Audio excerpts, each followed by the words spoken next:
नमस्कार, स्वागत है झारखंड की फटाफट ताजा बड़ी खबरों में। पहली बड़ी खबर, झारखंड के चाईबासा से बड़ी खबर। डायन बताकर एक ही परिवार के 3 लोगों की हत्या, जांच में जुटी पुलिस। झारखंड के पश्चिमी सिंहभूम जिले के टेबो थाना क्षेत्र के अंतर्गत डायन बताकर एक ही परिवार के 3 लोगों की निर्मम हत्या कर दी गई है। मीडिया की खबरों को माने तो उनके शव जंगल में फेंक दिए गए थे। बता दें कि पुलिस ने शनिवार को तीनों के शव बरामद कर लिए हैं। मीडिया की खबरों को माने तो यह वारदात गुरुवार की रात को अंजाम दी गई थी, लेकिन खबर देर से मिलने के कारण पुलिस शनिवार को यहां पहुंच पाई। बताया गया है कि टेबो थाना क्षेत्र के अंतर्गत चंपुआ पंचायत के सिया केल गांव में रहने वाले इस परिवार के घर पर गांव के ही कई लोगों ने धावा बोला और धारदार हथियारों से उनकी निर्मम हत्या कर दी गई। बंगाल की खाड़ी में 14 अक्टूबर तक लो प्रेशर का एरिया, कहीं कहीं हो सकती है बारिश। बंगाल की खाड़ी में एक लो प्रेशर का एरिया बन रहा है। खबर है कि आने वाले दिनों में इसका असर देखने को मिलेगा। मौसम वैज्ञानिकों की माने तो दक्षिण पूर्व बंगाल की खाड़ी में एक साइक्लोनिक सर्कुलेशन बना हुआ है। इसके असर से बंगाल की खाड़ी में 14 अक्टूबर तक लो प्रेशर का एरिया बनेगा। बता दें कि भारत मौसम विज्ञान विभाग के अनुसार हजारीबाग से दक्षिणी पश्चिमी मानसून लौट रहा है। साउथ वेस्ट मानसून इस समय दरभंगा, हजारीबाग, पेंड्रा रोड, नरसिंहपुर, खरगोन, नंदुरबार और नक्सारी से गुजर रहा है। बता दें कि दक्षिणी पश्चिमी मानसून की वापसी के लिए अनुकूल माहौल है। गुजरात, मध्य प्रदेश, झारखंड, बिहार, महाराष्ट्र, छत्तीसगढ़, ओडिशा, पश्चिम बंगाल और सिक्किम से अगले 2 दिन में मानसून की वापसी हो जाएगी। झारखंड विधानसभा चुनाव से पहले झारखंड को मिली 770 करोड़ की बड़ी सौगात। झारखंड में विधानसभा चुनाव नजदीक आ रही है। बता दें कि झारखंड में विधानसभा चुनाव से पहले राज्य को एक बड़ी राहत मिली है। बता दें कि नाबार्ड यानी राष्ट्रीय कृषि और ग्रामीण विकास बैंक ने सिंचाई की 2 प्रमुख परियोजनाओं के लिए 770 करोड़ रुपए की वित्तीय सहायता को मंजूरी दी है। नाबार्ड के अनुसार ग्रामीण अवसंरचना विकास निधि RIDF के तहत इन परियोजनाओं को वित्तीय वर्ष 2024-25 के लिए मंजूरी दी गई है, जिससे पलामू और गिरिडीह जिलों में कुल 21,158 हेक्टेयर भूमि की सिंचाई की जा सकेगी। इस परियोजना से दोनों जिलों में कृषि कार्यों में भारी वृद्धि की उम्मीद है, जिससे किसानों की आय में भी सुधार होगा।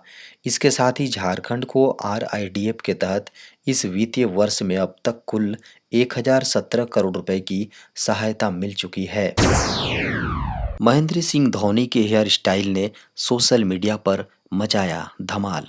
भारतीय क्रिकेट टीम के पूर्व कप्तान महेंद्र सिंह धोनी माही इस बार अपने नए हेयर कट को लेकर चर्चा में हैं। सोशल मीडिया पर उनका नया अवतार धमाल मचा रहा है। खबर है कि मशहूर हेयर स्टाइलिस्ट आलिम हकीम ने अपने इंस्टाग्राम पर महेंद्र सिंह धोनी के नए हेयर कट का लुक शेयर किया है। बता दें कि माही अपनी फिटनेस और लुक पर काफ़ी ध्यान देते हैं। नेटिजन्स भी माही के नए लुक पर फिदा हैं। कई उनकी तारीफ के पुल बांध रहे हैं तो कई उनके मज़े ले रहे हैं। धोनी को आखिरी बार IPL 2024 में मैदान पर देखा गया था। IPL 2025 में माही खेलेंगे या नहीं, इसको लेकर अभी कुछ भी स्पष्ट नहीं है। हालांकि IPL की रिटेंशन पॉलिसी में जो हालिया बदलाव हुए हैं, उसके तहत माही बतौर अनकैप्ड खिलाड़ी CSK की ओर से खेल सकते हैं। झारखंड में जल्द होने वाला है विधानसभा चुनाव के तारीखों का ऐलान। झारखंड में जल्द विधानसभा चुनाव की तारीखों की घोषणा कर दी जाएगी।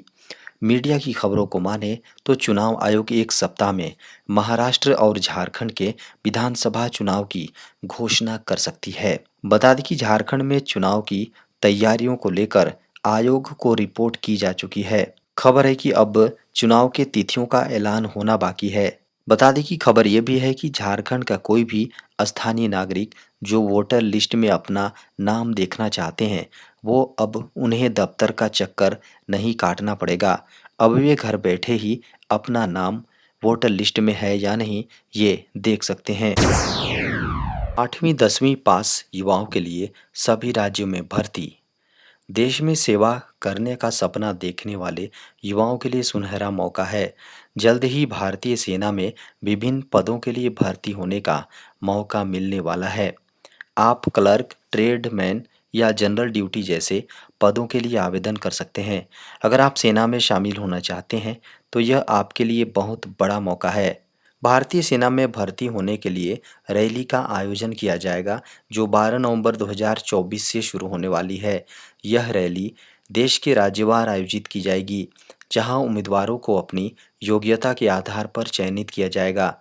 बता दें कि सबसे पहले यह रैली मध्य कमान जोन 2 के राज्यों में आयोजित की जाएगी जिनमें उड़ीसा, छत्तीसगढ़, उत्तर प्रदेश, मध्य प्रदेश, उत्तराखंड, बिहार और झारखंड शामिल हैं।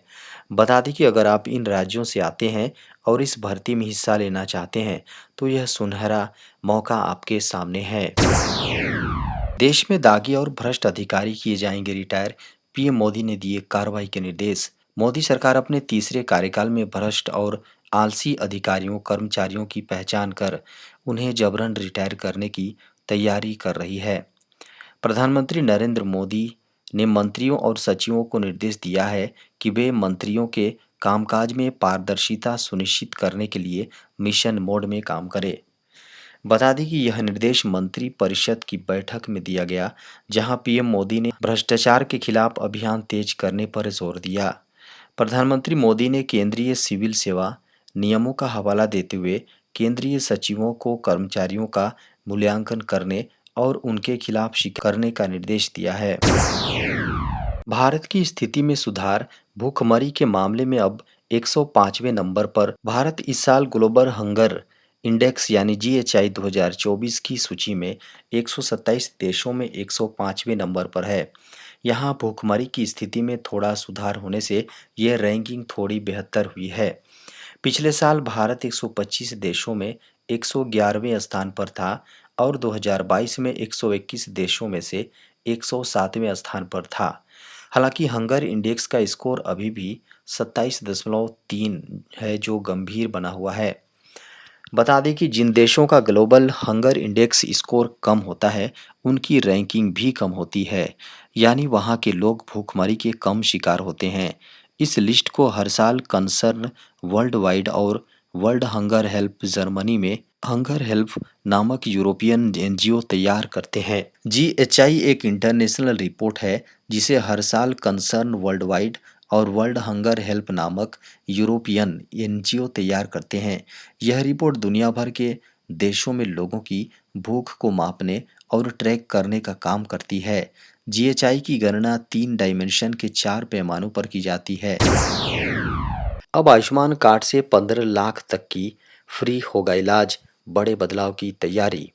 आयुष्मान भारत योजना के तहत हर परिवार को 5 लाख रुपए तक का बीमा कवर मिलता है। सरकार इसे बढ़ाकर 10 लाख रुपए करने की योजना बना रही है। इसके साथ ही महिलाओं के लिए बीमा कवर को 15 लाख रुपए तक बढ़ाने पर भी विचार हो रहा है। केंद्र सरकार आयुष्मान भारत योजना, जिसे प्रधानमंत्री जन आरोग्य योजना के नाम से भी जाना जाता है, में बड़े बदलाव करने की तैयारी कर रही है। इस योजना का उद्देश्य गरीब और निम्न आय वर्ग के लोगों को बेहतर स्वास्थ्य सेवाएं मुहैया कराना है ताकि वे गंभीर बीमारियों के इलाज के लिए आर्थिक तंगी का सामना न करना पड़े। अब सरकार इस योजना के तहत मिलने वाले बीमा कवर को बढ़ाने पर विचार कर रही है जिससे ज़्यादा से ज़्यादा लोगों को इसका फायदा मिल सके। बता दें कि आयुष्मान भारत योजना के तहत हर परिवार को 5 लाख रुपए तक का बीमा कवर मिलता है। सरकार इसे बढ़ाकर 10 लाख रुपए करने की योजना बना रही है। इसके साथ ही महिलाओं के लिए बीमा कवर को 15 लाख रुपए तक बढ़ाने पर भी विचार हो रहा है। इसका उद्देश्य महिलाओं को ज़्यादा स्वास्थ्य सुरक्षा देना, जो कि हमारे समाज की एक अहम ज़रूरत है। सरकार इस योजना के लाभार्थियों की संख्या को 55 करोड़ से बढ़ाकर 100 करोड़ करने की तैयारी कर रही है। भारतीय टीम के लिए बड़ी खुशखबरी, वर्ल्ड कप में रास्ते से हट गया सबसे बड़ा खतरा। महिला टी20 वर्ल्ड कप 2024 में टीम इंडिया के सेमीफाइनल में पहुंचने की उम्मीद बहुत कम है। ग्रुप ए में भारत अब तक 3 में से 2 मैच जीतकर 4 अंक बटोर चुके हैं। और आखिरी मैच में टीम इंडिया का सामना गत चैंपियन ऑस्ट्रेलिया से होना है, जो 13 अक्टूबर को खेला जाएगा। इस मुकाबले से पहले ही कंगारू टीम के लिए बुरी और भारतीय टीम के लिए अच्छी खबर सामने आई है, क्योंकि ऑस्ट्रेलियाई कप्तान एलिसा हीली चोटिल हो गई हैं। बता दें कि ऑस्ट्रेलिया अभी ग्रुप ए में अपने तीनों मैच जीतकर 6 अंकों के साथ टॉप पर बना हुआ है। लेकिन इस बीच कप्तान एलिसा हीली और तेज गेंदबाज टेला ब्लेमिनिक की चोट ने लगातार 3 बार से टी20 वर्ल्ड चैंपियन बनती आ रही हैं ऑस्ट्रेलिया की मुश्किलें बढ़ा दी हैं। पाकिस्तान के खिलाफ मैच के तीसरे ओवर में ब्लेमिनिक का टखना अजीब एंगल से मुड़ गया था, जिसके बाद उन्हें कंधे में भी चोट आई थी। पीएम गति शक्ति के तहत अब तक 15.3 लाख करोड़ रुपए की 208 परियोजनाओं की सिफारिश। पीएम गति शक्ति पहल के तहत अब तक सड़क और रेलवे सहित विभिन्न मंत्रालयों की 15.39 लाख करोड़ रुपए की 208 बड़ी बुनियादी ढांचा परियोजनाओं को मंजूरी के लिए सिफारिश की गई है।